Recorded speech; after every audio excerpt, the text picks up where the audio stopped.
after everyone sort of thought about the patient for a long time and everyone says, we don't know what's going on, and then they call rheumatology. Dr. Anisha Dua, how are you, my friend? I'm good. I don't know why I added a "ya" at the end. Dua. I'm like, well, you're excited, so am I. Yeah, I was like, yeah. Dua, how are you? How are you, my friend? I'm doing very well, thank you. Oh, that was fun. I'm excited to chat with you and help these 999 as of right now pre-med and medical students here watching and listening with us learn a little bit about rheumatology and all about the gout that you're going to treat, because that's all rheumatology is, right? Let's start with that. What's the biggest myth or misconception about rheumatology? I think that people just really don't know the word doesn't automatically tell you what the disease state is, right? And people kind of know plastic surgery is surgery. And so I think there's just, it's a kind of a black box. And so you hear the word rheumatology and some people just think it equals joint disease, and other people, the only association is, rheumatoid arthritis, because at least you get that little word part in it. But it is so much more than that. And we'll, I'm sure, get into it.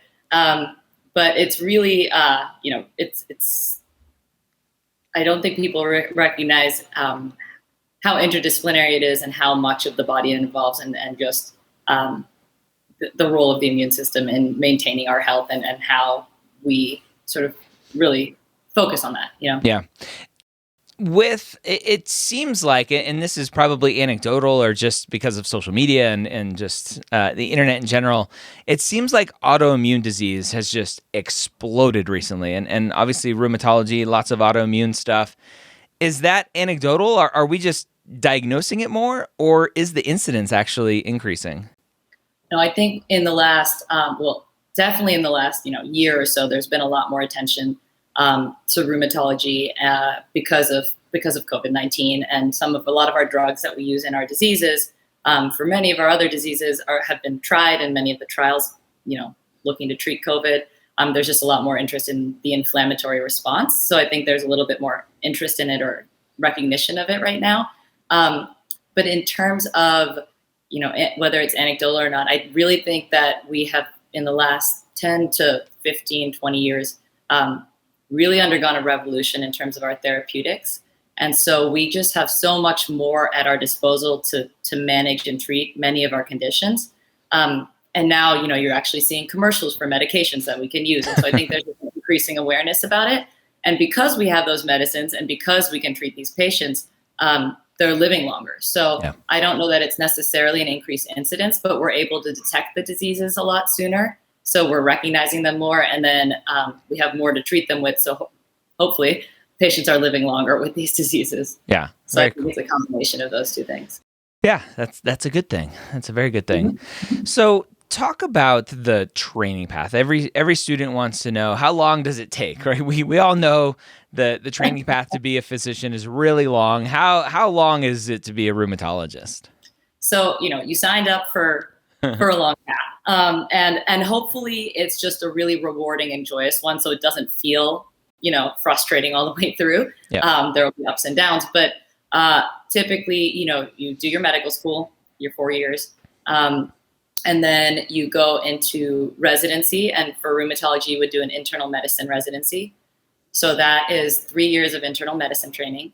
And then you apply for your rheumatology fellowship, which, depending on whether you're interested in doing more clinical care or staying in academics or going into more research, it's 2 or 3 years. So that's the pathway. And then at the end of that, you are a rheumatologist. And then you go from there. But that's not the end of tests, right? The tests never stop. No. Not so far. I keep crossing my fingers. One day maybe that'll be the dream.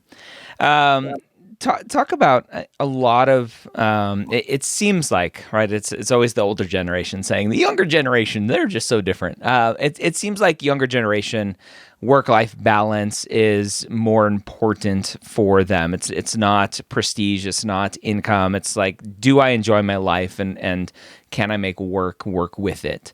Talk about the life of a rheumatologist. What does that look like for you in an academic medical center? And do you feel like you have enough time for life outside of the hospital? Yeah. I mean, I find that very important. I know I'm not part of this new generation, not so far away, but not part of it. But I think, we inherently spend a lot of our time at work, right? And so, you really want your work to be a really enjoyable part of your life. And so much of, me choosing rheumatology is the people in rheumatology, the patients I deal with, my colleagues. And so it's actually fun every day. And that's something you really want to look for. What makes you really excited to go to work, to show up to work every day, or most days. And so I think that's a really important thing to just keep in mind as you're going through, choosing your career. But rheumatology is, phenomenal. I think in terms of work-life balance, I do a lot of things outside of my work, as much as I do enjoy work, travel, sports, restaurants, a lot of stuff. And so I think one of the nice things with rheumatology is that you're highly intellectually stimulated while you're at work. And then, there are few rheumatologic emergencies. So as opposed to a lot of other fields where you're kind of getting called in the middle of the night or throughout weekends, to go into the hospital, that's really rare in rheumatology. And in fact, if I was going to get paged in the middle of the night, I want to get paged if it's something that crazy or interesting. So rarely am I, getting pulled away from other life stuff.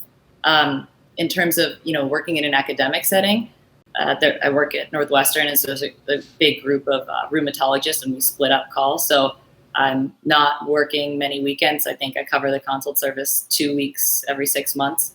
So that means I'm on call, in the hospital on weekends, only, 4 weekends a year? Not bad. Which is not bad.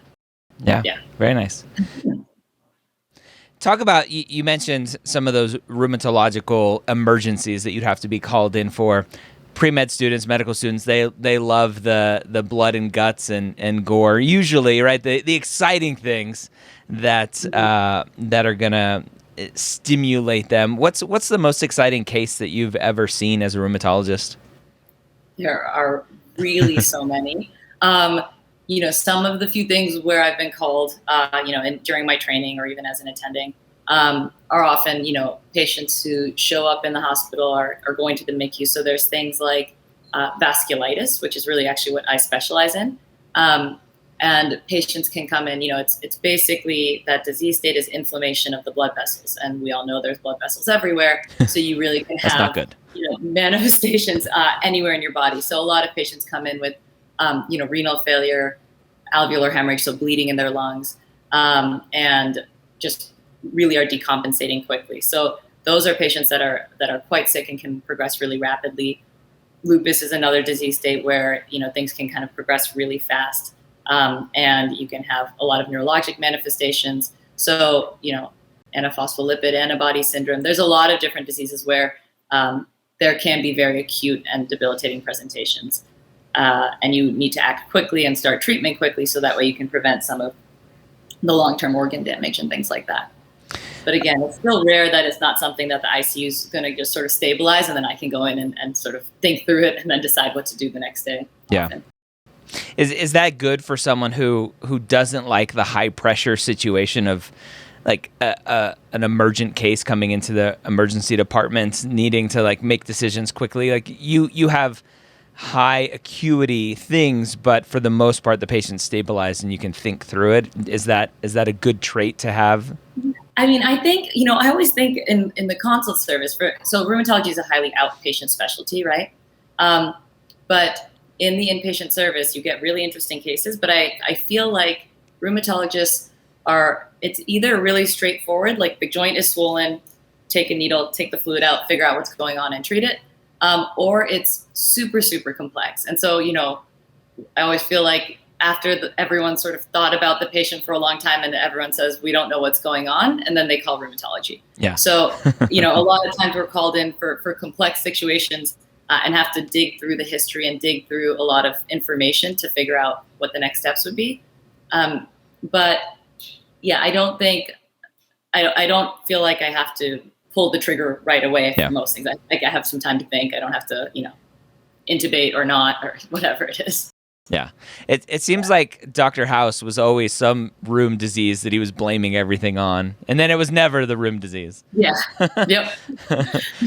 Gotta love House. Yeah. What's bread and butter for rheumatology? The things that like aren't the best, but you see it all the time and you have to enjoy it enough to get through the day. So, I think there's sort of two main categories I would sort of split rheumatology up into. So there's sort of joint diseases. All of it is kind of based on your immune system, right? And so there's inflammation, and your immune system really is set up to fight infections, protect you, right? And so when it's overstimulated or overactive, it'll go and start attacking different parts of your body. And so if that's your joints, you can end up with things like rheumatoid arthritis. If it's your blood vessels, you get things like vasculitis, right? Muscles, you can get myositis. So it depends on where your immune system's trying to attack. But for the most part, I think you've got your inflammatory arthritis. So that includes your bread and butter stuff like rheumatoid arthritis, ankylosing spondylitis. We see definitely gout, osteoarthritis is really prevalent. Those are going to be some of your more common musculoskeletal types of diseases. But then the other category, I would say, falls more in an inflammatory or connective tissue disease spectrum. And that includes things like lupus, inflammatory myositis, vasculitis, mixed connective tissue disease, Sjogren's, scleroderma. So there's a ton of other diseases that kind of have more systemic manifestations outside of the joint that we manage as well. Yeah. You talked about vasculitis as kind of your specialty. How much has COVID-19 affected that? We've seen a lot of inflammation involved with COVID-19. Is that a vasculitis that you would see, or is that outside of what you're seeing in rheumatology? So, some of the therapies that we use in vasculitis have been tried as possible therapeutic options in COVID-19 with mixed results, and some of them are still being carried out. But the main really sort of vasculitis tie with COVID-19 is really more what they were seeing in children with that inflammatory syndrome that looked a lot like Kawasaki's disease. Yep. And that's a vasculitis. So that would be the closest sort of parallel thing that we're seeing in rheumatology. I think more so we are getting these sort of systemic inflammatory diseases, and because our specialty does a lot with sort of manipulating your immune system and trying to prevent that second wave of inflammation, we're being called to sort of weigh in there. But yeah, and that's the multi-system inflammatory syndrome in children, MIS-C. Yeah. Although I've seen it in people who are not really children as well, so it's totally limited. Yeah. Interesting. Very cool. Okay.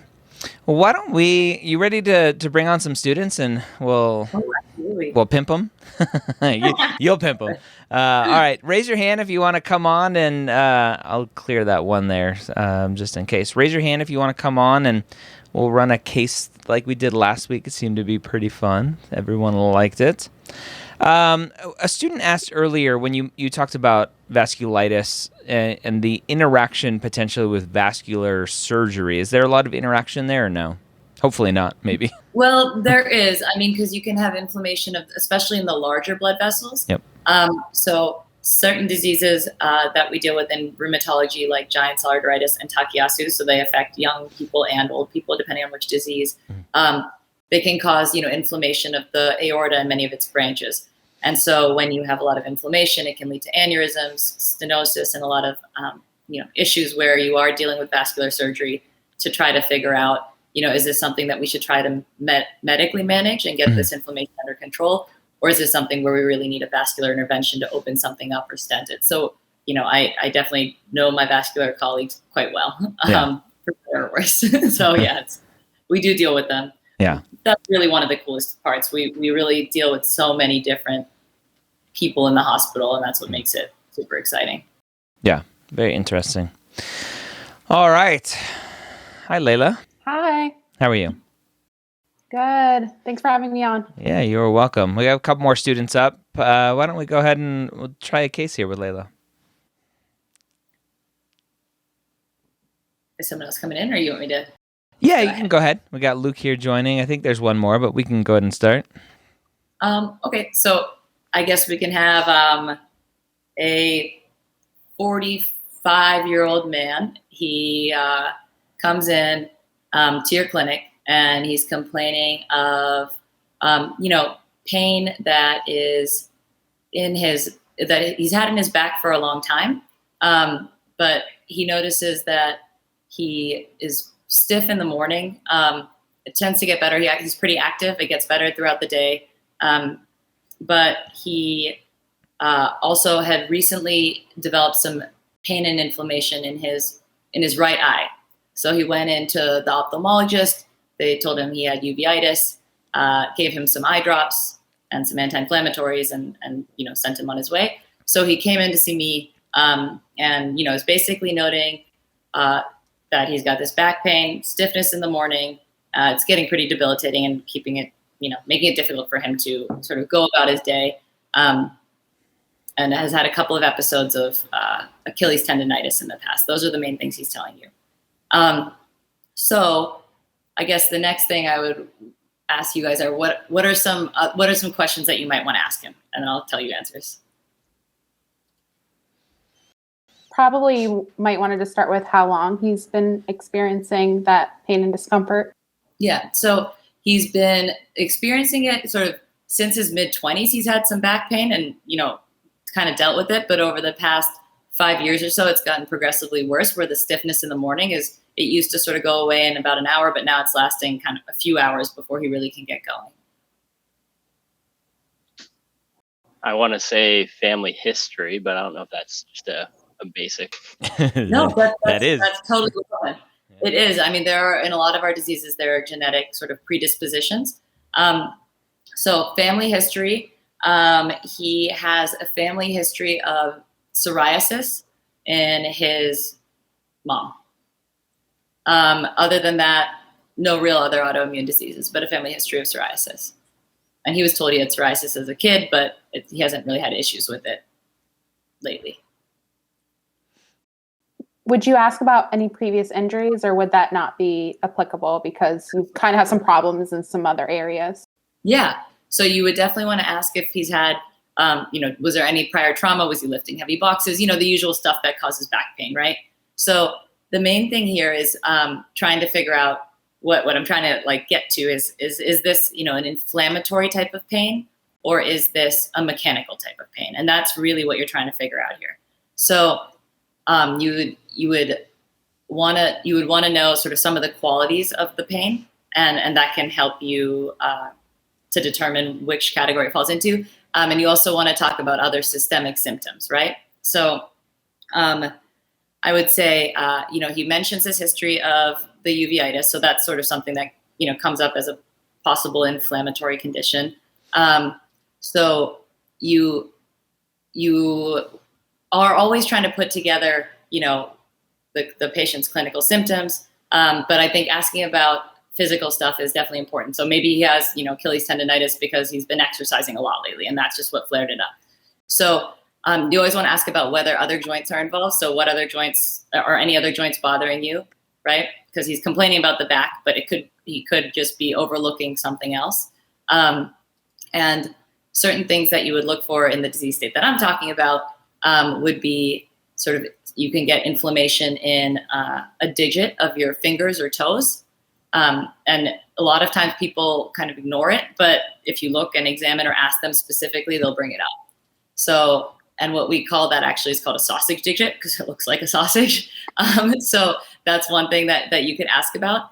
And you want to ask about tendon injuries. So do you get recurrent episodes of Achilles tendonitis, skin rashes? So when we're doing like a rheumatology kind of review of systems, again, these are all sort of systemic diseases, right? So you're going from head to toe. But we know that he has the eye issue. You can ask about breathing and chest pain and all that other type of stuff. But definitely you want to ask about those musculoskeletal symptoms. So one of the biggest questions you want to ask, especially with someone with back pain, is when you wake up in the morning, are you stiff? And how long does your stiffness last? And does it get better with activity or worse with activity? Those are the three major questions that you want to ask them. Because in inflammatory arthritis, you have stiffness when you wake up in the morning, and it usually lasts more than half an hour, usually an hour or more of stiffness, and it gets better with activity. So those are really different than mechanical types of arthritis, where people are saying, I'm fine, and like when I bend down, it hurts, or when I lift something up, my back hurts, or when I'm, after exercising a while, I'm really sore. Those point more towards mechanical or, either muscle strain or a disc bulge or something like that. So that can really help you sort of tease out, is this mechanical or is this inflammatory? And then you would follow it up with other types of tests. So I guess we could do that next. Any tests that you would want to order? Someone was a room expert early on and said, order an HLA-B 27, 47. I forget which one it is. 27. 27. That's what I thought. So you could order an HLA-B 27. That's a specific genetic test, and it can be associated with some of our axial spondyloarthropathies, which include ankylosing spondylitis, psoriatic arthritis, reactive arthritis, and even inflammatory bowel disease associated arthritis. It's not a diagnostic test, because a lot of the population actually is positive for HLA-B 27, but it doesn't mean that they have one of these diseases. It just increases your likelihood of having one of these disease states if it's positive. So we could order that. Any other tests that you guys want to order? Nope, you're muted, Layla. Oh, sorry. There you go. Do you ever use imaging for any of your patients? Absolutely. So imaging would be a really great idea. So, you don't want to get x-rays and stuff on people when they just present with acute onset back pain all the time, unless they have some alarm symptoms. But if this person's back pain has been going on for this long and you have some suspicion based on his clinical story that there might be an inflammatory arthritis, imaging definitely makes sense. So we use a lot of different types of imaging. A lot of times we'll start with our basic x-rays, especially if somebody comes in, with hand pain, and you're thinking about rheumatoid arthritis, you're going to get x-rays of the hands. We also sometimes use ultrasound because that can give you more detail, specifically with the hands, not really of the back. But so in this case, I think it would be totally reasonable to get, radiographs of his lower spine after, doing a physical exam and everything like that. And actually in inflammatory arthritis, where you predominantly have the spine affected, a lot of times the first place that we see damage or problems is in what's called the sacroiliac joint. So that's actually near your hip, right? So those sacroiliac joints, you can see the first signs of inflammation and erosions at that area. So I would get an x-ray of that too. Although x-rays are not specific and it takes a really long time because you're really just looking at the bone, right? So it takes a long time before you start seeing those changes. And often you might have to get an MRI to pick up those inflammatory changes before it progresses to the point where you end up with actually x-ray damage. So we'll start off with plain x-rays, but a lot of times I'll end up getting an MRI also to sort of see what's going on. So in this case, I think you also might check inflammatory markers. So SED rate and CRP are measures of inflammation in your body. They don't tell you what's going on. They can go up if you have an infection, they can go up if you have a cold. But they also can be elevated in a lot of our inflammatory diseases. So that would be another clue that this might be an inflammatory condition. And again, he briefly mentioned psoriasis. And so, especially men do underplay sometimes what skin rashes they have and psoriasis. I feel like you want to do a really full physical exam. And so make sure that, see if there are any active lesions and things like that, because that can also help you put the pieces together to make something like a diagnosis of psoriatic arthritis. Those are some of the clinical findings that you would see. Another thing in psoriatic arthritis that you would actually look at is the nails, which a lot of, specialties don't pay much attention to your fingernails, but we do. And we look really closely at the skin and the fingers. And so you would actually see what looks like, it's called nail pitting. And it looks like someone just took an ice pick and just literally just banged at your nail and there's little divots in the nail. And so that can actually be a very common sign of psoriatic arthritis, or like that, when it's kind of whitish and it seems like the nail's peeling away a little bit.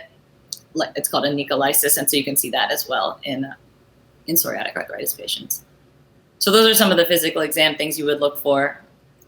Limited range of motion. The thing is, you want to catch it early, because if you leave that inflammation sort of active for a long period of time, over an extended period of time, basically your joints can fuse. And so then people lose a lot of mobility in their back. And so they end up being kind of unable to turn like their head from side to side or bend over, because there's actually fusion of some of the bones essentially. And so you lose a lot of mobility and it can be pretty debilitating. So anyway, that guy has psoriatic arthritis. All right. Good stuff. Any follow-up questions, Layla or Luke? I guess kind of what physical exams, like you said, range of motion, but is there any other? Yeah, absolutely. Physical exams? Yeah, whenever I'm examining someone with where I have concern for psoriatic arthritis or ankylosing spondylitis, I'm always, pushing on their tendons. So a lot of times people will come in with complaints of recurrent plantar fasciitis, Achilles tendonitis, and I'll press on the patellar tendon. So I'll always press on all of their tendons. You're checking for range of motion. Again, sometimes you can have peripheral joint involvement. So when people have inflammatory arthritis, the things you're looking for is sort of swelling or synovitis, which basically feels kind of like a sponginess to your joint. Because usually if you feel your finger, you feel the bones underneath it pretty easily, right? So when you push on it, you actually feel like you're pushing a little bit into a sponge, and it hurts the patient, So and then sometimes you'll have associated like a little bit of warmth or swelling. And so those are all features that we think about with inflammation. And those are all things that you might find on an exam of their peripheral joints. With someone with back inflammation like this, if they have extensive disease, you can measure what's called a Showbiz Test. But basically you try to have the patient stand up, bend down and touch their toes. And you measure sort of the amount that how well they can bend over. So you measure the distance between two different areas, and you're basically trying to see, do they have full range of motion in their back? Sometimes you have them stand against a wall, and if their head can touch back to the wall, that's one other clue, because a lot of times when people have this arthritis for a while, their head automatically gets stuck like this, and they actually can't put their head flat up against a wall when their heels are touching the wall. So those are some of the things that you could sort of examine. And thank you. Mm-hmm. What's the treatment plan for someone like this? So when you've got sort of spine and hip disease, we usually have to be pretty aggressive. You can use NSAIDs up front. So sometimes if it's very mild, you'll use things like, ibuprofen, meloxicam, things like that. But usually we end up using what's called TNF inhibitors. So that includes things like Humira, Enbrel, things you've probably seen commercials for on TV at this point. But so those are very, targeted drugs that block TNF, which is an inflammatory cytokine. So we often are kind of moving very quickly to using those drugs again, because it can lead to pretty long-term debility. And actually over the last couple of years, there have been a ton of new medications that also work in this disease state. So specifically in psoriatic arthritis and in ankylosing spondylitis. So we have a lot of different inflammatory proteins that we deal with. So there are certain drugs that block specific proteins, like that block IL-17. So you maybe have seen commercials for Cosentyx. And then there are these new ones that are called small molecule inhibitors that block what's called the JAK-STAT pathway. And so those are also new and have been heard about more recently, like Xeljanz, that's one of them. So anyway, you'll be hearing more about these just in regular life, just watching regular TV. But we're using them a lot, and they're very effective for treating this disease. Very cool. I have one question. Someone had mentioned in this chat, which I thought was a great point, was how does the psoriatic arthritis compare to the issues that the patient had in the eye? Oh, that's a great question.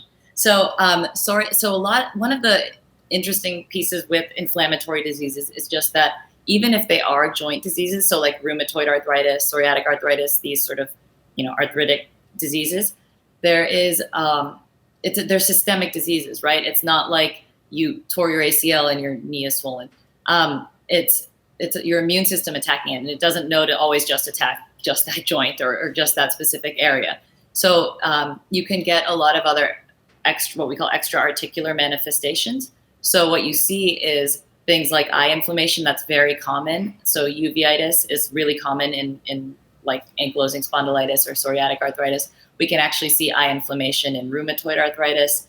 In rheumatoid arthritis, you can actually get interstitial lung disease, so you can get changes in your lungs as well.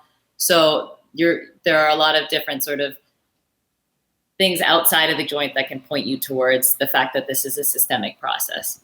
Or, like I said, we're looking at the skin, we're looking at your lungs, we're looking at your other organs, and it depends on the disease state, which ones are involved. But that's one of actually, when people have recurrent episodes of uveitis and they're seeing their eye doctor and they're not sure why they keep on coming back with this eye inflammation, they'll almost always send them to a rheumatologist to see if there's an autoimmune disease driving it. So it's just one of the, and psoriatic arthritis and ankylosing spondylitis are just two of them that can be associated with that kind of inflammation. Very cool.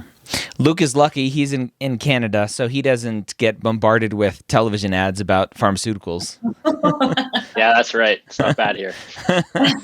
Yes, that's one of the cool things about Canada and the whole rest of the world except for New Zealand.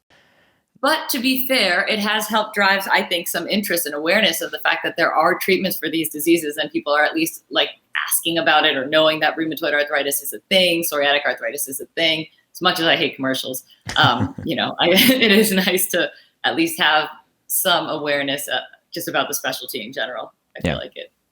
Why does there seem like there's a lot of all the drug ads are more garnered towards autoimmune disorders and not other diseases?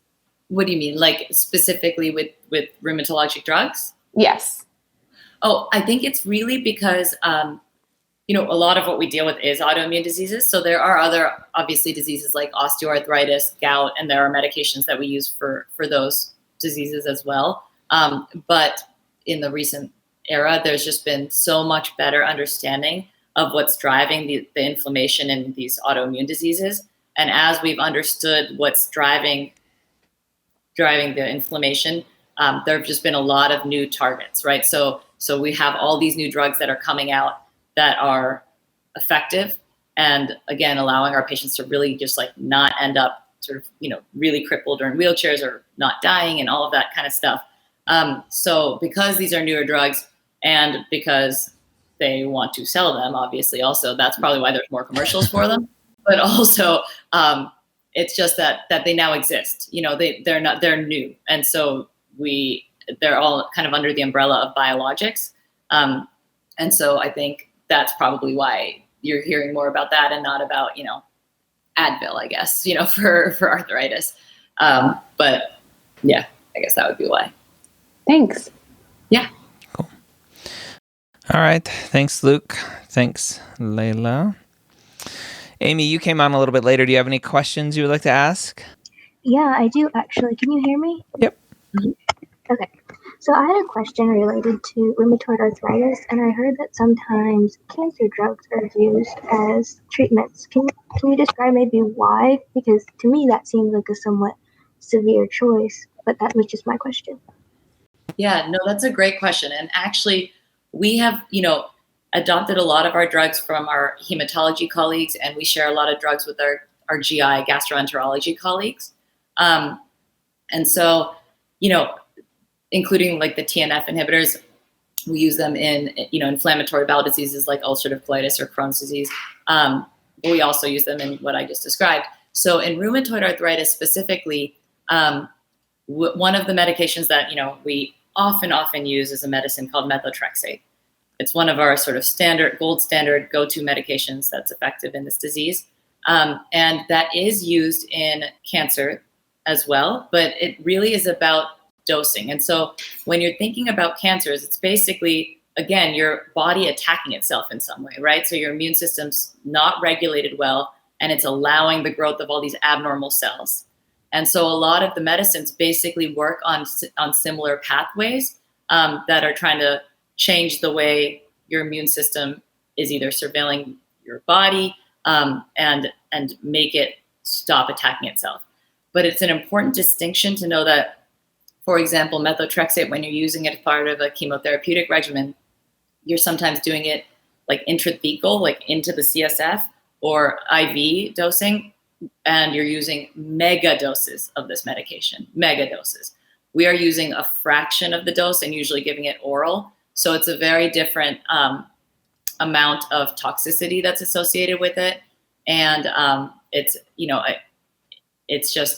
the same drug technically, but it's really a very different amount and impact in terms of side effects and everything else. Other ones though, we use medicines like cyclophosphamide and rituximab. Those are also drugs. We use rituximab sometimes in rheumatoid arthritis. We use rituximab and cyclophosphamide in a lot of vasculitis. And again, those are drugs that are used in chemotherapy. And the idea is, well, rituximab, for example, specifically, it works by blocking your B cells, right? And those are part of your immune system. And those B cells produce antibodies. And we know in rheumatology, antibodies can drive a lot of our diseases. And so we're trying to sort of decrease that antibody production, decrease the inflammation. And again, they're using it in different regimens for, lymphoma and other cancers. But the idea is still to try to manipulate your immune system, or change the way that your DNA is sort of replicating in both types of sort of specialties, whether it's hematology, oncology, or rheumatology. And basically downstream from that, you hope that you're going to decrease inflammation or sort of get your immune system back on track. And that's kind of probably the best way I can explain it. But there is a lot of overlap between the drugs that we use, and we're learning a lot from the cancer field. They're ahead of us in terms of being able to really target their drugs based on, they have so many different genetic studies and genetic markers when they're getting tumor tissue. And so they really have been able to get to a level with like precision medicine that I think we're aiming to get to, but now we at least have the tools and the medications that can help us try to get there. Awesome. Thank you so much, Dr. Dua and Dr. Gray. I really look forward to these every Monday night. Thank you. Awesome. Of course. Not Dr. Dua. Yeah. You have an MPH as well. More letters after your name. A lot of students are always wondering, will an MPH help me? Do I need it? Talk about potentially how you use your MPH, if at all, in your day-to-day practice, or even potentially as your role as the program director for the fellowship program. Yeah, so my pathway was interesting. I've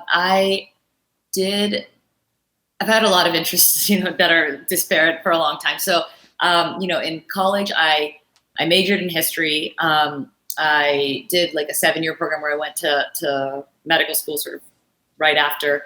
But I was always really interested. I love travel and I love sort of the idea of public health. And I thought doing a master's in public health would give me a really different perspective on healthcare. So I didn't really know what I was getting into. I just sort of signed up for it and was like, let's see what this is like. But even within a master's in public health, there are a lot of different sort of subgroupings, right? So you could really focus on epidemiology, biostatistics, global health. So I think there's a lot within there, and it depends on what you sort of really look at. I was interested in sort of starting a bunch of clinics in a lot of, different countries and working at them. And so I thought a master's in public health might help me to be able to figure out how best to do that, and how to really figure out what problems are existing in different sort of like third world countries, and how I could effectively start organizations or clinics there that might be able to impact the communities. So that was one of my interests. And I have still kept involved in some of the global missions and stuff like that. But I haven't been able to personally start a lot of clinics in a lot of different places because I'm pretty busy at Northwestern. But what I do think I use it for, and I know some of my colleagues who have MPHs, it really is helpful in terms of understanding like statistics and sort of doing clinical research trials. And so it has been really helpful for those people who got a good exposure to statistics, biostatistics, and epidemiology. I think that's really helpful. I think I use it more in a management way. It helps me see the healthcare system differently. And I actually, when I did my master's in public health, I focused on leadership and management. And so I thought that some of the skills I learned through that program in terms of, figuring out who are the stakeholders in any given situation and how do we sort of come up with answers that really, how do we identify a problem and how do we come up with answers that actually do the best for everybody in the room and sort of aren't, that you can weigh all these different options. And so I think from that perspective, it really has helped me in terms of running a training program. There's a lot of people with a lot of different opinions and you want the best outcomes. And so I think it's helped me to sort of manage different inputs and help with leadership overall. I think it's helped me maybe get my foot in the door with certain, job opportunities and stuff like that. But I don't think I utilize it on a day-to-day basis the way that somebody who's doing more clinical research in epidemiology or, statistics would. All right. I'll bring up some more students to ask some questions. We have our fan favorite Shane in the house. Hello, Shane. Hey, how's it going? It's going. So you mentioned earlier in the talk that you say vasculitis is your specialty. And I was wondering how that comes about. Do you just seek out cases of vasculitis? Do you do research on that? Just tell me more. Yeah, absolutely. So, rheumatology, like I said, is everything is an umbrella for something else. But so rheumatology has a lot of different areas of where people can sort of focus in or have their expertise. I find vasculitis just extremely fascinating, in terms of the age range and the acuity of presentation and the pathophysiology and all of the new treatments that are happening. I mean, it's amazing. And the community is amazing. The other colleagues I have that I work with are so excited and so smart. And I really like that I get to work with so many different subspecialties because, as I mentioned, blood vessels are everywhere. And so you can really, I'm always talking to my nephrology colleagues or pulmonary colleagues and, neurology. And so I really love that dynamic. So that was sort of what drew me to the area. But so much of what you go into is just a little bit serendipitous and a little bit based on just mentorship, And so when I was when I was in med school, I took a rheumatology elective, and that was really by chance. It was because it fit into my schedule so I could take my public health classes at night. That was it. I actually thought I might do ortho. I liked bones and joints, but I didn't really even know what rheum was. And then when I did that elective, I remember I was working with those attendings and they knew their patients. They did physical exams. The history mattered. And I was just amazed at their ability to pull all these pieces together and know what was going on. And I was super inspired by that. I wanna just pause for a second because you're I was interested in ortho, but rheumatologists did a physical exam. Are you saying orthopods don't do physical exams? No, that's what they do. But I'm talking about the history and I mean, any specialty that makes you happy, you got to do. Just because they use their stethoscope as a reflex hammer. Yeah, exactly. I mean, I just loved, like I said, I really respect, my surgical colleagues and my other medicine colleagues, totally. But I just loved the thought process. Rheumatology really is a thinking field. And so I wanted something, and even within medicine, I wanted something where every day there's more to learn and it becomes less algorithmic as you go on. I mean, you're comfortable, you know what to do, but I wanted to be in something where every day, I could keep learning something more. And I know you do that in a lot of specialties, but there's really not that many straight algorithms in rheumatology. And so I really liked the idea of putting all these pieces together, figuring out what the puzzle is and solving it. But so with vasculitis specifically, again, it really came down to mentorship. And so I had a mentor during my fellowship training who was just super inspiring. Like I said, I was like, you're so smart, I want to be you. And I think that things like that happen and kind of drive you towards disease areas. And so with vasculitis, first I started out just sort of seeing patients and really being interested in it and doing some research. And then over time, you build your connections and build your name and your reputation in an area. And so now, I run the Vasculitis Center at Northwestern. And so I'm not looking for, I love patients, but the patients come because they look you up, and it's a small field. It's not as big as some of these other specialties. So really when you're looking for somebody that deals with this rare disease, you're going to find the person that really sees a lot of it, and go to that person. And so there are a bunch of us throughout the country, but I feel like, there's a Vasculitis Foundation. They helped me a lot when I was trying to get started in terms of outreach and trying to find patients, to come see me. But I think, if you love what you do and you're excited about it, you just sort of build your reputation around that, and patients will come and you'll take care of them, and so that's sort of what really started it. I do clinical research. So, there's so much new therapies and stuff going on that are being discovered as we learn more about vasculitis. So I do some clinical trials. I also, do a lot of research with my fellows. So depending on what stuff they're specifically interested in, I'll do, projects with them in vasculitis and in medical education, because that's my other, excitement hat. Cool. I did have another question about vasculitis. I think I've heard about vasculitis arising from like infection, like if you get like an IV and that can come about. Is that the only way you get vasculitis? Is that like why it's so common, or how else does it present? So it's not common in terms of rheumatic diseases. So there's, if you put an IV in and you get, inflammation around that IV site, that's like thrombophlebitis. So that's inflammation just right at the site where you put that IV in and you get irritation. And, you treat that locally and, heat packs, ice packs, I don't know, and try to help it sort of calm down, right? But with vasculitis, there's been research looking into whether there's a specific viral trigger. There isn't any known set viral trigger, but, they look at environmental exposures, viral triggers, genetics. I always think of it sort of as the perfect storm. And so, your immune system sort of walking this fine line, and you're going about your day, normally, but you have some different things that are predisposing you. And a lot of times my patients will come in, and when they start with the real initial manifestations of the disease, they were either under more stress, they weren't sleeping well, they got a cold, something happened that just sort of tipped them over, and then all of a sudden all these different things started happening in their body because their immune system went haywire. So that really is how I think about it. And then, with vasculitis, I think it's itis, right? So inflammation. So I always tell patients, it's like your blood vessels are on fire and I need to give you stuff to put that fire out. So depending on where those blood vessels are, of course, you're going to have different types of clinical manifestations. But overall in rheumatology, it's relatively rare as a disease subset. But it's not a reaction to an infection or necessarily, an IV placement or something like that. Gotcha. Awesome. Thanks for answering. Yeah, of course. Thanks, Shane. Alexis, hello. Hello. How are you guys doing today? Great. Thank you. How are you? I'm doing well. So I just had one question in regards to when you went through the med school process, what do you feel like was the most difficult thing about your specialty once you got into it? I think part of it is just in medical school, I just really felt like I didn't get a lot of exposure to stuff, and it was like a lot of memorizing.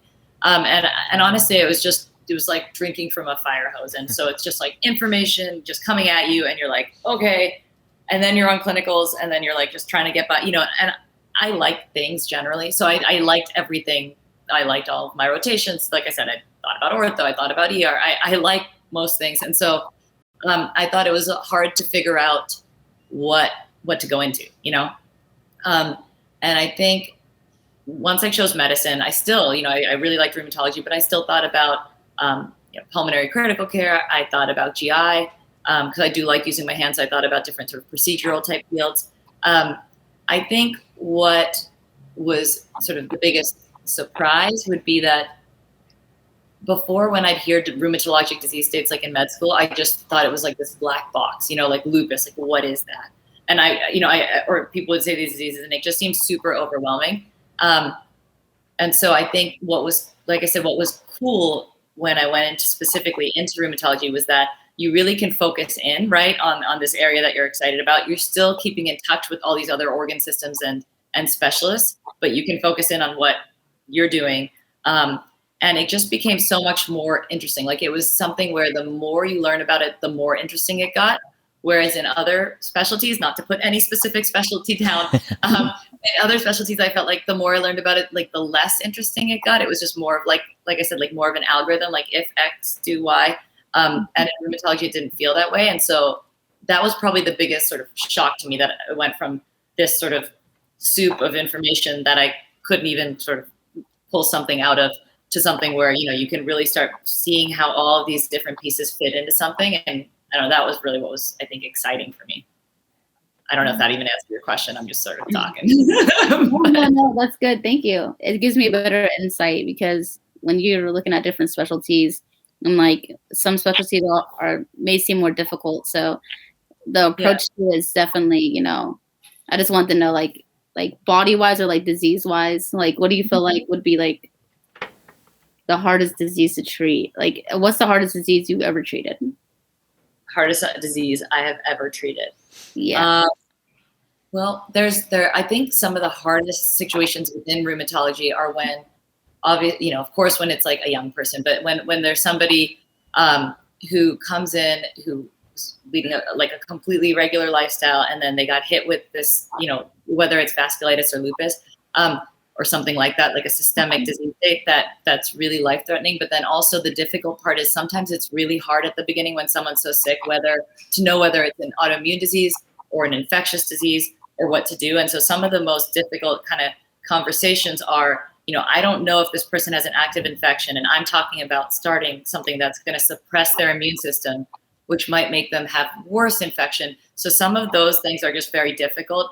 And then, to see folks who are doing well, who then end up with, multiple like clots or strokes or, all of that stuff, and then or renal failure and ending up on dialysis, like those are sort of depressing. But again, we have a lot of things that we can do if caught early, but those are probably some of the more difficult cases to try to navigate when you're really not 100% sure what's going on, and you still have to make sort of not necessarily immediate decisions, but sort of if you don't make the decision or pull the trigger, it could go down a different pathway, right? So you've got to step up and make a decision, and you don't always have all of the information that you'd like to have. Like I would like to have all the blood tests back and a biopsy and everything to show me what I'm doing.